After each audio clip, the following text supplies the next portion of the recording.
Hi, my name is Hannah Jane Cohen, and I'm the listings director of the Reykjavík Grapevine. And I'm sitting here with Valur Grettisson, who is the editor-in-chief. Welcome to Film Wars, our new podcast where me and Valur, who are both film buffs but have very different opinions on films, to say the least, we'll talk about a film we like, or one of us likes and one of us doesn't, and pretty much argue about it. Perhaps explain ourselves, who we are. Who we are? I mean, not only are we from two different countries. You're from the cultural paradise of the USA. Yeah, I'm from the cultural paradise, and you're from the barren wasteland of Hafnarfjörður. Yes. Most beautiful town in the world, to be honest. And that's what we're starting with. But you're from New York, right? You grew up there. I'm from the countryside of New York. Countryside, okay. The thing is, I'm an editor-in-chief at Reykjavík Grapevine. I'm also a writer, and I wrote a play for the National Theatre of Iceland in 2017. And I watch a lot of movies. I'm heavily influenced by movies. Yeah, you're a big film buff. Big film buff, love books, love to read. I even read scripts, which is a boring thing to do, but it's often interesting. I went to film school. I have a degree in film, so... Yeah, from where again? Columbia. Yeah, you're much better educated in films than I am. I'm really smart. No, yeah. I love films. I will say Valur's probably watched more films than me, but basically just because I'm 10 years older than you. Yeah, I'm bored. But anyway, we're gonna start Film Wars by talking about a pretty controversial film, especially between us, because this is one of my favorite films of all time, and this is probably Valur's least favorite film of all time. That film is Ridley Scott's Prometheus. Yes. So, we are going to talk about it. I'm going to give a quick 1-minute recap of the film for you people who saw it at once in theaters and then put it out of your brain like most people did, because it got pretty shitty reviews, to be perfectly honest. But anyway, the film... Why? Okay, the film is about... There's the scientist Elizabeth Shaw, played by Noomi Rapace. She finds these cave paintings that basically point to this solar system far, far away from us, saying that this is where the people who created life on Earth live, okay? So they go there and they meet the engineers who are the creators of humanity. Havoc ensures there's an android named David, who... Well, he's just creepy, that's what he is. And the aliens are albino aliens. They're really... With six-packs and everything. Basically, they... Exactly like what you imagine that an alien look like. Exactly, yeah, they're very humanoid, they're very large and very strong. But anyway, eventually all this shit happens, but they meet the creators, and instead of getting an answer for why they created humanity, the alien just sort of rips someone's head off, kills everybody, and tries to escape to Earth to basically kill everybody. And then they stop that, and... A few important points here. Yes. It's of course shot in Iceland. Oh, yeah. Can I say, the point on Film Wars, we will only talk about movies that have some connection to Iceland. Yeah. Yes. This is of course a part of the Alien series. Yeah, I forgot. Wow, I did a shitty job. It's no problem. It's like the space horrors, no one can hear you scream in space and stuff like this. It's allegedly a prequel to Alien. Yeah, but it's incredibly different. And that's... Can I start with my thing on Prometheus? Sure. Yeah. So the first point, because I'm pro Prometheus, Valur is con. I want to start our discussion about this by saying the one big problem with Prometheus, I think, that I will give it, is that it was horrifically, mismarketed. They marketed it as an action movie, as an alien-esque movie, and it is not that. It is a high-budget art house film about the philosophy of creation and the meaning of life. Nothing art house about it. That's okay. We'll debate that wrong point later. But yeah, it was so people came in expecting one type of movie and they saw one that was radically different. And I think that shot itself in the face. That was then the movie shooting itself in the face. And I think that's why people found it strange and bad, because they kept waiting for it to turn into an action movie, when really it's a which movie it about... turned into in the end. But I think it's a movie with action sequences, but it's about deeply flawed people and the relationship between creator and... Let's go into the philosophy of the movie. Okay. We have in several places in the movie, there is a mention of God, creation, the purpose of life, and they're dropping big questions in these high-budget movies, and it's very existential. And these questions arose, among others, like in a dream scene where Noomi Rapace is dreaming about her father. He's what do you call it, like a... He's like a doctor or a missionary. Missionary, I always forget that word.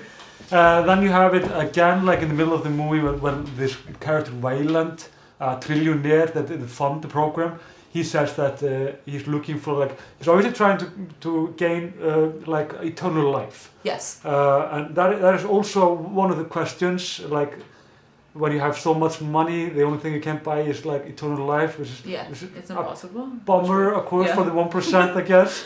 We will all die. And we will probably spend billions if we could, if there was any hope for it. But the thing is, I think this philosophy is really flawed in so many ways in this movie. It's really shallow, and it's it never answers the questions. That's the point. And the thing is, I understand raising a question, but the question is a child can ask why is the sky blue, but it's not an important question. A child can ask why do we die? It's not.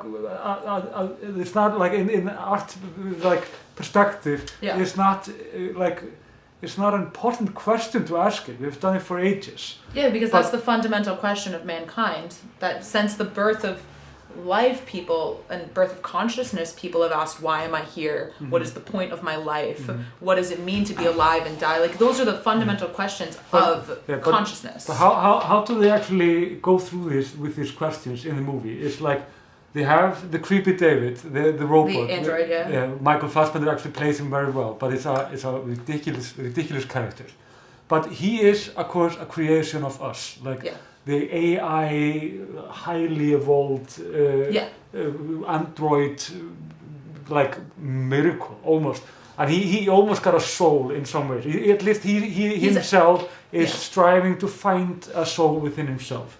And okay, I imagine, if I was writing it myself, this is actually an interesting idea, that you have an android created by the human that is looking for its own creator. So it's three things. The most important relationships in the movie are the humans to David and then the engineers to the humans, mm-hmm. and they mirror one another. But the thing is, of course, that in a like you said actually to me before, in a very interesting scene in the movie, David is talking to this other scientist, the husband of Noomi Rapace, this Logan Marshall Green plays, and he's a very two-dimensional character in every aspect. And David asks him, what was it he says, basically, because they're looking for their creators, David says to him, so why did your people create me? And the scientist responds, because we could. Yeah. And then David says, how disappointing would it be for you to get that answer from your engineers? And then the scientist is like, well, it's a good thing you can't be disappointed. But only that question is so silly in so many ways. The answer because we could. But that's the point. That's why we built AI. No, that's not why we do it. We do it for so many reasons. We do it because we want to make our life better. We want to advance in technology and make our society more complete or more efficient or whatever. We never just do things just because. It's a simple and cheap answer. It's a funny answer because it's snarky. It's well, it shows the disdain that it shows that he thinks that David is soulless. You know what I mean? Is just a computer. That's what it shows, the disdain. But this answer actually reflects on the ending. In the ending, of course, in a ludicrous scene, in my opinion, where where the characters are in the starship's control room with the lone engineer. Yeah, and they talk to an engineer that becomes alive in the end of the movie, for some reasons. His only reaction is basically to attack his the people that he created, or his race created, and just brutally kill them. Yeah. I mean, and then the violent, he whispers there is nothing. Yeah, the human whispers that. Yeah. So the trillionaire whispers this. So the answer is basically there is nothing. That's not the answer. I know, but it's obviously there is. Well, then what is the answer? No, the point is that. Then why ask these questions? Because if you're not, I mean, because in my opinion, the best sci-fi movies with a philosophical flair of it. Yeah. They reflect us in some ways, our humanity. I think this reflects us the most accurately. How so? Because this is the point. The point of Prometheus is that you come in and you're expecting it to be like a Hollywood film because it came out in the summer. No, but I mean, yes, but I'm saying you're expecting there's going to be a neatly tied bow at the end where we get some sort of resolution. But in this, let me speak, in this movie, you don't get an answer where the engineers say, oh, we created you because we wanted to create life. Or you don't get an answer where they say, oh, we created you because we could. And we don't get an answer that says, oh, we're sending a ship to kill you all because you are sinful and we don't like you or whatever. We get the last option that we would ever expect, which is pretty much the opposite of an answer. It's just more confusion. And I think that is the scariest response there could ever be. The scariest thing that could happen is you go and you meet your god or whatever, and you just get more questions, and they're horrific questions. And I think that is the most honest and interesting take on this. Why would a highly evolved being like these engineers that actually use flutes to reboot their computers and everything? Why would these characters go straight into violence? That's the point. We don't know. That's the point. That's why it's horrific. That question is the point. That's why it's meaningless. No, I think it's the opposite. It was just good for the screen. No. More action. Well, everything is about the action. No, the point of it is that Elizabeth Shaw, the scientist, this zealot really, she has all of these, she assumes they're going to get answers. They're going to get all of this, but what we get is the most horrific, confusing lack of an answer ever. And I think that's what we get. Yeah, that's another thing. She is never actually looking for answers. She's just a believer. She's like a scientist slash. Well, she says she's looking Jesus for answers. She yes, she says it. But she chooses to believe. It doesn't really matter what she'll find because she is such a believer. And I mean, she would just be a sucker for whatever. So it's she's not. That's also then we get down to the characters of the movie. Yeah. They are horrible. All of them. But I think that's again I think a lot of the stuff you don't like about the movie is what I think is the point of the movie. Because let's talk about the main character, Elizabeth Shaw. Mm-hmm. Wow, what is the main character from Alien? I always forget her name. Ripley. Or Sigourney Weaver, yeah, Ripley. Yeah, so basically, exactly. I think people came into this movie and they looked at Elizabeth Shaw, this female protagonist, scientist in space or whatever, and they assumed we were going to get another Ripley, this badass woman who's going to fight people or whatever. Elizabeth Shaw is she's a scientist. She's a deeply flawed character, as is everybody else on the ship, and that is what sort of spells... How is she deeply flawed? Because she can't see past her own... She doesn't look at anything objectively. She can't see past her own wishes. She wants to get answers. She's a bad scientist, that's for Well, I mean, sure. that's maybe... Then she's a bad scientist. Then that's her character. Do you know what I mean? You're saying because she's a bad scientist, this is a bad character. I'm saying maybe she's a bad scientist, and that's her character. This is a three-dimensional person. It's incredibly sloppy writing when it comes to the characters. I don't think so. I mean, when you have much more simple characters, like in the other Alien movies, you have aliens. The characters are very simple. They're very archetypes. I don't like Alien, so. Yeah, but the thing is, okay, that's I think the characters are boring. In Alien. but the characters, they are you understand them immediately. They're not trying to make them any deeper. or anything more, because they really aren't. And the same thing is about these characters. The only character that they try to make a little bit more deeper is actually the robot. It's David, yeah. But he's the best. He's the best character in the film. Yeah, he's fascinating. He's well played, and I agree that he's well played and everything like that. I agree there are like odd scenes. He's like bleaching his hair, watching Lawrence of Arabia, like and obviously trying to find some humanity in himself. That could be a movie, definitely. But the thing is, the Prometheus actually reveals itself as bullshit when in the last 30 minutes. Then you have basically the violent creator that ends up like just killing everyone, like the monster is supposed to do in a movie. And then they crush the spaceship, and then the creator comes back exactly like in all like as the monster. Yeah. Like in all, like it was a very long tradition for in horror movies. Yeah. And then you have, of course, a second monster, which is like the what happened when she went to this absolutely disgusting abortion. Wait, can I ask you something about the monster idea? Yeah.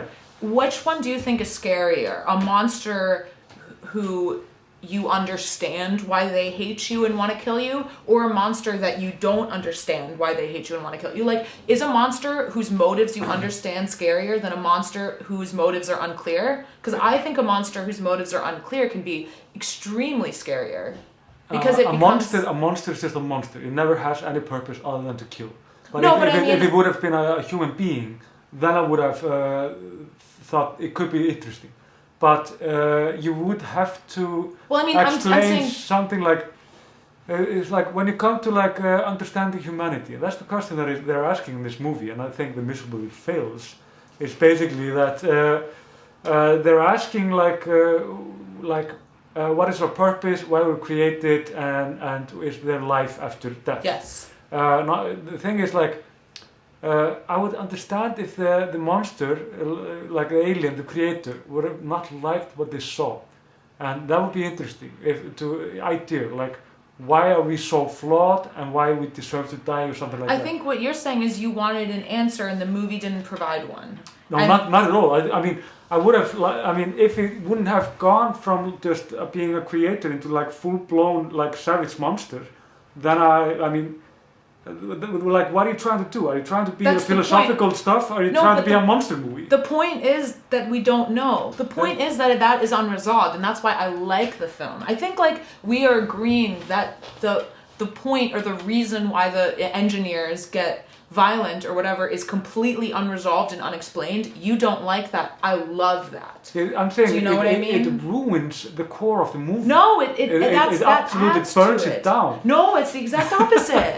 that adds to it. Because what would you find a satisfying answer? So you have this whole premise, you have this whole movie. Is there anything that could have been a satisfying answer to that question that wouldn't be horrifically reductive and cheesy? There are two ways to do it. Skip the philosophy at all and just go with the monster movie, which is this in the end. Or think about the philosophy and what you're trying to say. I think that the writers decided to make the monster attack people because they were too much of a cowards to basically have some take on humanity. Because they know that Hollywood is Hollywood and it's shit often, and they're not courage enough to basically say like we don't like what we see, or like we love what we see. Well, like you are exactly the monster that I was hoping for, or whatever. They're like. The thing is, they don't finish the idea that the premises that they start with in the beginning. I pose you a question then. I think their statement on humanity comes from the fact that Elizabeth Shaw decides at the end to take the ship and go to their home planet, even though the engineers have given her absolutely no reason to believe that they will do anything other than slaughter her when she gets here. That is their statement on humanity and about Zealot and this belief and this faith that she's going to keep going. Yeah, that says more about her than the engineers. I mean, if we're talking about humanity, the point is that we still go on striving to find something, some answers for our existence. Even though at this point it's been pretty clear that that humanity is never going to get an answer or understand the answer if they got it. Do you know what I mean? That point is made pretty clear. I think my opinion, the philosophy is shit. I've seen this done much better before. You can go like 2001, Space Odyssey. They did exactly the same thing, just in a brilliant way. I don't agree. I think it's less. I think the thing about Prometheus is that it's realistic in this horrifying way. I find it to be the most realistic take on this situation, because I doubt if there were creators and we met them, that they would give us.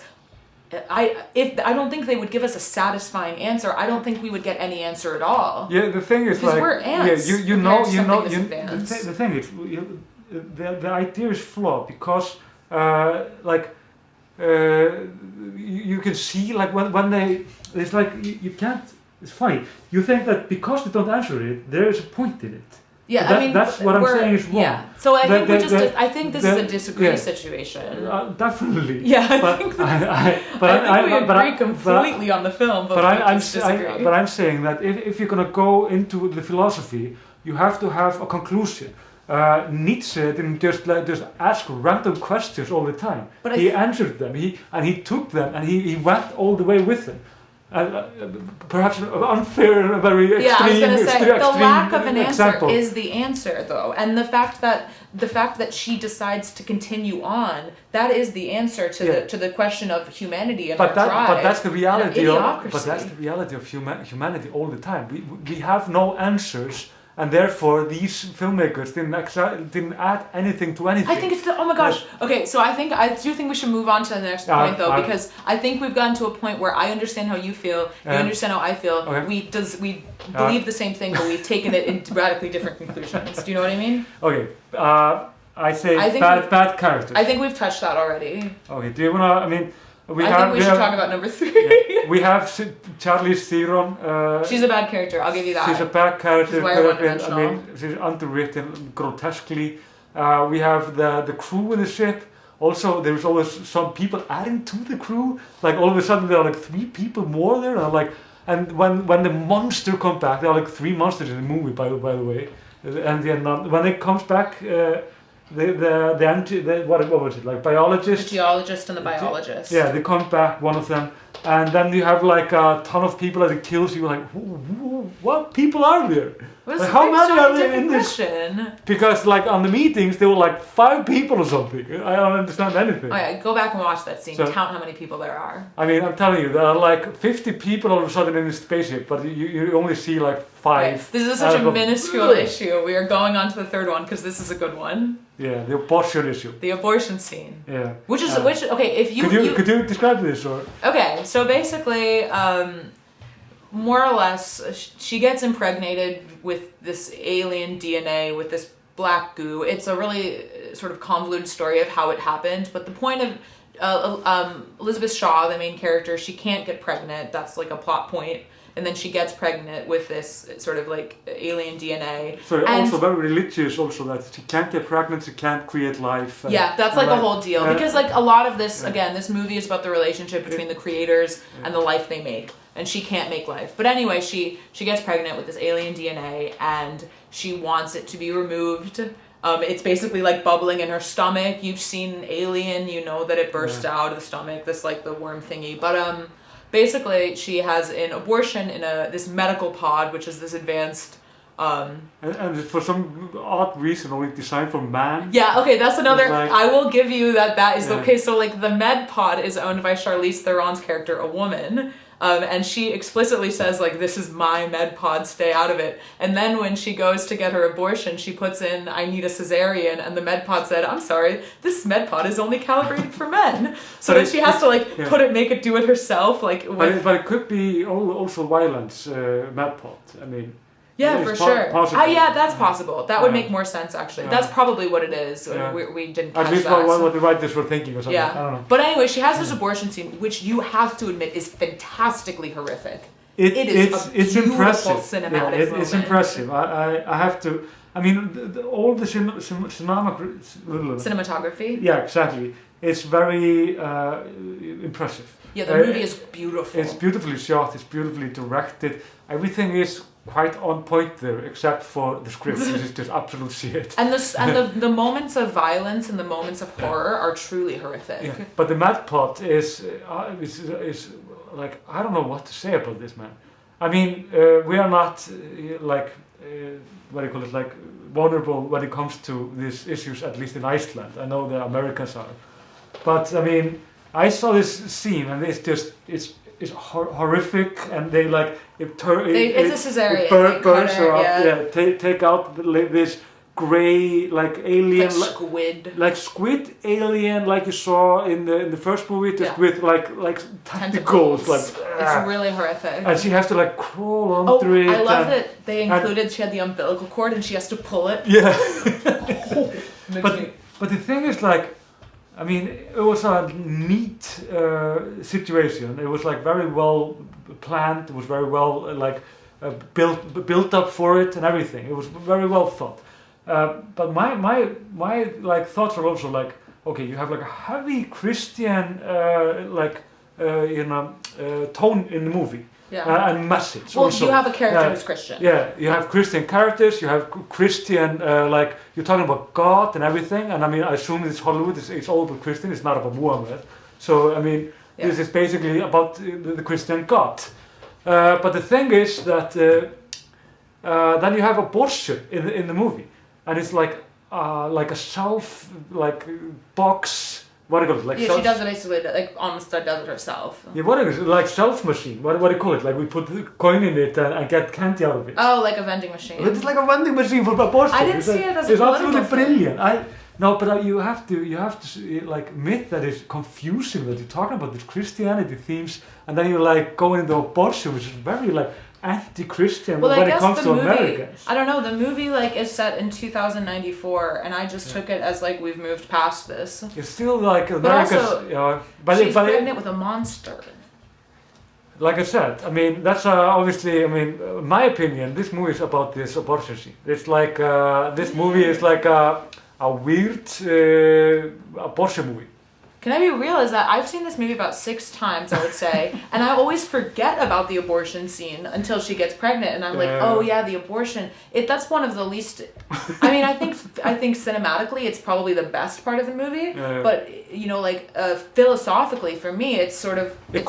It crushes all the ideas of the movie. No, I don't think it does at all. Oh my gosh! But I think, I will agree that it's beautiful. If that's what you took to be the only meaningful thing in the movie, then that's good. I'm joking, but I think just like a abortion vending machine is absolutely brilliant idea, and someone should design this like now. But the thing is, no, I mean it's true horror. What I'm saying is like it's so conflicting with the idea that there's bubbling under and trying to write up. As he said, like gives it so much meaning, and like then all of a sudden you have like this disgusting. Monstrous abortion scene. I pose you a question. Okay, like what is this? Am I watching a movie like made by Mormons, or like, where does this come from? I pose you a question. So you said that it doesn't make sense that the engineers would just meet their creation and immediately treat it with violence. Is it not exactly what she's doing? She sees her creation, her child, and she fucking kills it instantly. Like, is that? I mean, I don't see that as like the most important tie, but do you not see that would be a like that would be a motivation in a way? I mean, if we have this human motivation to do the same thing. Still, how they made this is so different. I mean, this is like very intimate. You have sex, you get pregnant, and you like. And you like have it inside you. The engineer kills himself to make life. Yeah, which is a very like personal, unpractical way to make life. To be honest, personal. I don't know. Like we're getting into topics where to be honest, like it's not my personal view of the film, but you could make the argument. But I think the argument is actually funny. I think it's justifiable. I'm just saying. Okay. Other thing, you kind of touched this in the beginning. It's like. One of the biggest flaw of the movie is also it's part of this Alien franchise. It shouldn't have been. But it's not Alien. It shouldn't have been. Like, what is this movie exactly? It shouldn't have been. It should not have. I mean, like genuinely, in my ideal world, this would have just be Ridley Scott doing a new series, and Prometheus would be the beginning, and they would all go by this, and it would not have any tie to Alien, because it is so radically philosophically and stylistically different from Alien that tying it to that just sort of like fucks with it, because people who like Prometheus like me like probably aren't so fond of Alien, and people who like you're not at all, or? I like it, but I don't find it to be like the most meaningful I mean, it's a fun film to watch at a party, I'd say, but I don't derive any greater meaning from it. But isn't that also like the problem with this series? And like, I mean, of course, the first movies were just like a monster hunting down people. I mean, it's an action. And they were trying to, it was a survival films. Yeah. And it's a solid genre, and I like it often. But in like, the moment you try to make it smarter, then you find out there is nothing behind this idea other than just simple scares. Right? Well, I don't think so. I think the problem is you're still viewing it in the context of an Alien film. And you can't, like, to really enjoy Prometheus, and to be, this is a secret, I saw Prometheus before I saw Alien, because I don't like these kind of action movies. So I saw Prometheus knowing nothing about Alien, and Prometheus probably came out when I was studying film, but I didn't care for, I knew what Alien was about, and I didn't think I cared for it, so I never watched it. But I saw Prometheus that's first. Amazing though. Like, what? This is truth. I saw Prometheus first, and I loved it, and it made sense to me. But when I saw Alien after, I was like, what? Oh, this is maybe that's why I don't. Maybe that's why I didn't. I saw Alien after, and I didn't like it at all. I liked it. It's a good film. It's fun. Did you then? So you did it kind of reversed. Yeah. From me, like. So you saw first Prometheus, you liked the idea and the world and the I loved everything about Prometheus. But then you saw the simplicity of like the other Alien movies. Yeah, Alien seemed kind of substanceless to me, and but it's fun. You just saw like non-substance horror, so like space horror. Yeah.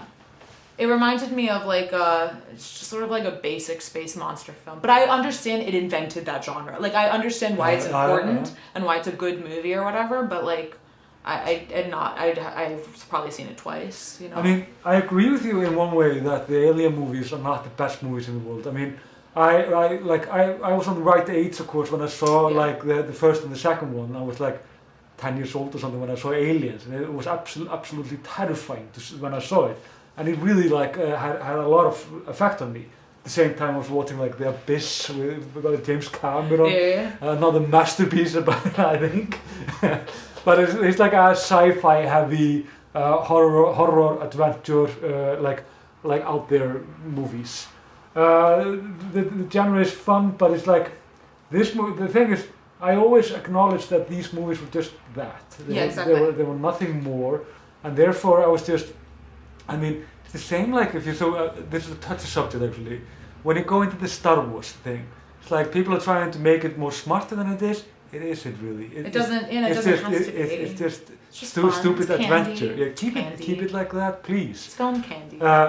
Which we actually were gonna go through Star Wars. We'll go through Star Wars next time. But the thing is that I thought Prometheus was incredibly shallow, incredibly much Hollywood, especially the last 30 minutes when you have like all the like mandatory action scenes. It's like crashing down the spaceship. There's a human sacrifice where the heroes like almost joyfully like yes let's like stop this like all right bro. I feel you. I think the one thing about continue. Then like you have like the engineer turns back, which is a very like horror-esque element, and then you have a second monster, and you have actually a monster fight like. Oh my god! Like at that time, I just wanted to stab myself with my computer somehow. I quite enjoy all of this. I loved that. But I will say, like, the thing about Prometheus that maybe like did happen, and it could be either of these situations. Either they gave Ridley Scott complete freedom on this, and no one said no to him, or there were too many cooks in the kitchen, and people kept coming on and trying to change the script. I think and that's maybe. true, yeah. But I love the end result, and I also think to be someone who likes Prometheus, you have to like movies that have these really lofty, philosophical, you know, like time crossing. You have to like stuff like Cloud Atlas, and that's another of my favorite movies. Like, if you like that kind of movie, Prometheus is ideal for you. But if you think that kind of movie is stupid, you're gonna watch this and think it's a piece of shit. Yeah, the thing is, like, what I was like more sad about is like that they didn't finish the idea. The setup was fine. It was like... I guess we're going right back to the beginning, so we talked about endlessly about this. The setup was fine. Yeah. The middle was just weird. It was like all these action things in the maze was just like...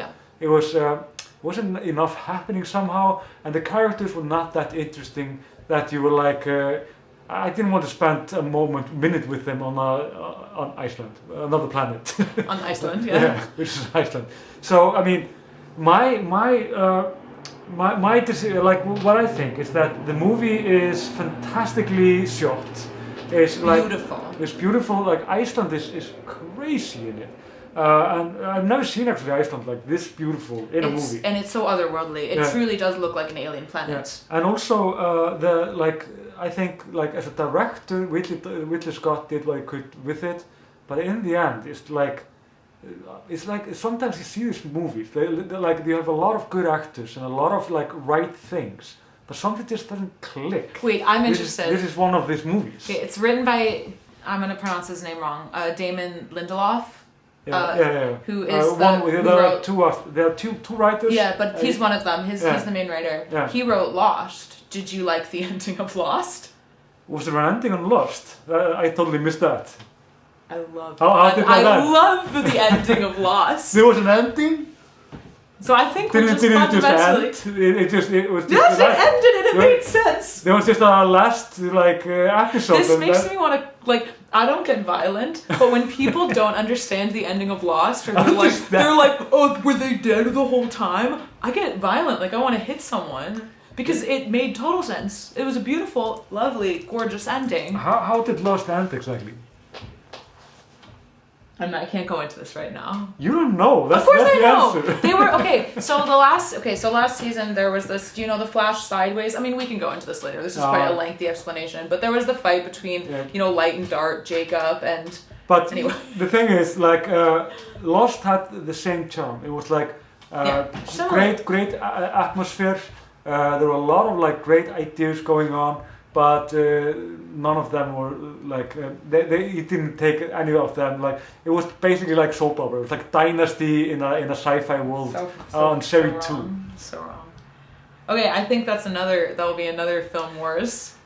Yes. Are we done with this? So the verdict is, what's the verdict here? Did you learn something? I think I get why you don't like it. I think we came out watching the movie with the same conclusions. We both understood what was going on in the same way. Mm-hmm. I found it meaningful and beautiful, and you found it stupid. And I think that's just what it is. I get your position, but I just completely didn't take any of it the same way. No. I will say I didn't find the abortion thing to be at all political, and maybe that was just me not really thinking about it. But that's interesting that that's what you got from it politically. Do you think that why you liked it is because you were perhaps on the right age, you were on the right, it was just the right time for you somehow? And it affected you therefore? Maybe it was one of I think I was probably, so it came out in 2012, right? Mm-hmm. So that was how many years ago? 7 years ago? So it was 18?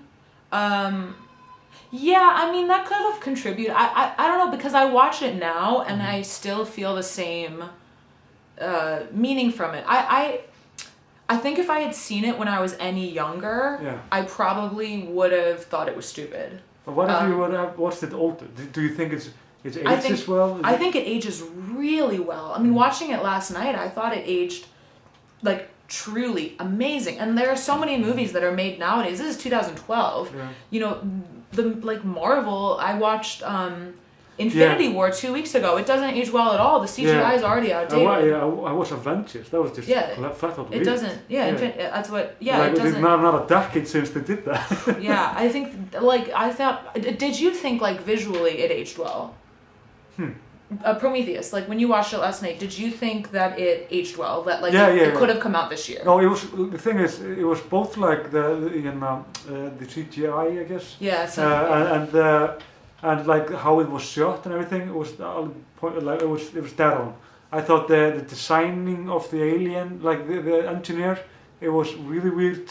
Also, I love it. Also, the squid thing. Why was he like so Aryan? Like, like so. I didn't think about it that way. I just saw like a giant Nazi. I was like waiting for him to. So interesting. I feel like you took so much of this stuff really politically, and I didn't take the movie politically at all. I was like, oh, there's these humanoid. It's like a huge white animal with six pack. Like, I find them truly terrifying. I find those humanoid, like the engineers, I find them terrifying. Which I like. Like, I'm rarely truly terrified by villains, but I find them scary as fuck. Alright. I think the thing is, like, I understand where you're coming from, but I think that you are more fond of when, like, the first reaction when you saw it. Like, the first, the first impression of it. Like, I think, like, I mean, there is nothing in the script that holds water. The characters are thin as paper. The story is just weird and like, and like the progression on the story of the story, it halts all of a sudden. It's just weird in the middle of the movie when like you like adds up the point of view. You have like the two guys in the maze. You have Idris Elba in the spaceship, and you have the drama of David, and you know the trick. But the thing is, like, it's just like, it feels like boring. It feels like I'm stuck in some weird melodrama. Okay, boomer. No, I get what you mean that I'm like nostalgic for it, but I'm a millennial, by the way. Oh yeah, you're a millennial. Barely. I think that, I don't know, that's one of the criticisms people give Prometheus, though, is they're sort of like, people keep making stupid decisions, and I'm like, yeah. Because they're human, and that's the point. They make stupid, anyway. But I think that would be a whole new argument. I think we're out of time. To be perfectly honest. Yeah, I think actually all of the decision it took made sense. Yeah. It was nothing like that. You often see that in movies that are like absolutely ridiculous. Yeah. Everyone had like a very clear purpose, but it was like some like had no chance to do anything with it. So, verdict, you still think it's bad? It's it. Trust me, don't see it again. I still think it's beautiful and lovely, and you should see it and, take it wholeheartedly. And what will we be discussing next time? Yeah, we haven't decided what. I thought we were doing Star Wars. Yeah, I think Star Wars. I think we need to go to Star Wars. Either Rogue One, which is. I think we should do The Force Awakens and Last Jedi. They're shot here, right? No, Last Jedi just happened. It was like the slowest space chase of all time. It's my favorite Star Wars movie. Force Awakens. You didn't like that, right? I love Force Awakens. Yeah, it was fine. I mean, I think it's not. I think it's one of the. Okay, we'll do this next time. Okay. We have a lot to say. Okay. Thank you. Thank you for listening and watching. If you want to watch us at YouTube, then you can do that. Yeah. If you want to listen to us only and not like watch these beautiful faces, then you have to go to our podcast, which is basically the Reykjavík Grapevine podcast. On every streaming platform. And if you're watching on YouTube, please like and subscribe or hit the bell button for notifications, and check out all of our articles at grapevine.is and pick up our paper if you are in Reykjavík. It is basically everywhere. And if you know a smart scientist or a inventor, whatever, then tell me the idea about the vending machine abortion.